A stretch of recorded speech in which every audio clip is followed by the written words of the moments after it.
Hey guys, so this is going to be a review of the Snazaroo Classic Face Paint. So this is the face paint I used for the Samara cosplay, which I mixed in with the foundation. So I got this from Amazon. They do all sorts of different colours. Now, these are water-based. So what it means by water-based is they basically need water to activate them. Now, depending on how much water you use is to how much it kind of how opaque it is, but you can build it up.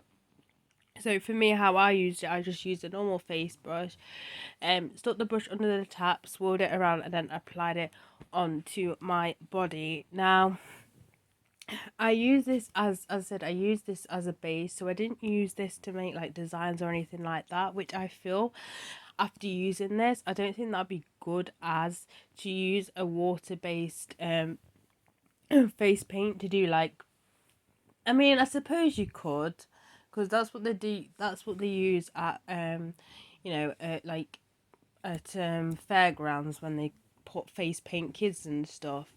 But I think it'd be a lot more trickier, especially with this one, just because you've got to get the brush at the right wetness. So the more wet it is, the less opaque the face paint is, and the more you'd have to go over that.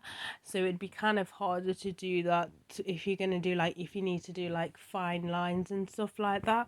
So I wouldn't necessarily recommend it for that use, but as a full on base, then I do actually recommend it.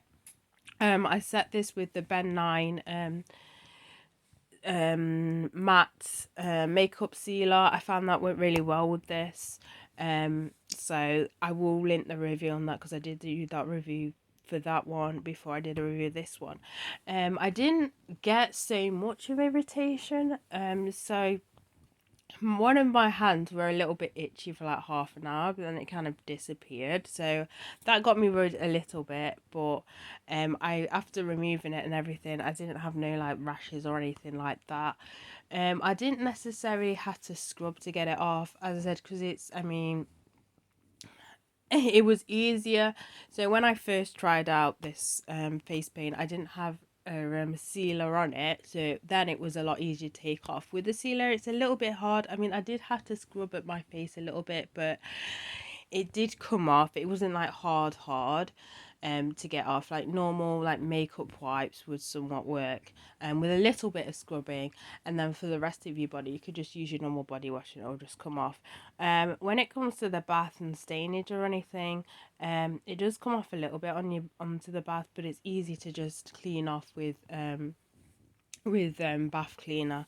But yeah, overall I recommend it if you want to do like a basic kind of, you know, body paints, but I wouldn't necessarily use it for like, if you want to do like really fine neat kind of like patterns and stuff like that. I would probably either, I wouldn't necessarily, I wouldn't don't want to say keep away from water based completely, but I don't necessarily recommend that you use this one for stuff like that. So bye guys.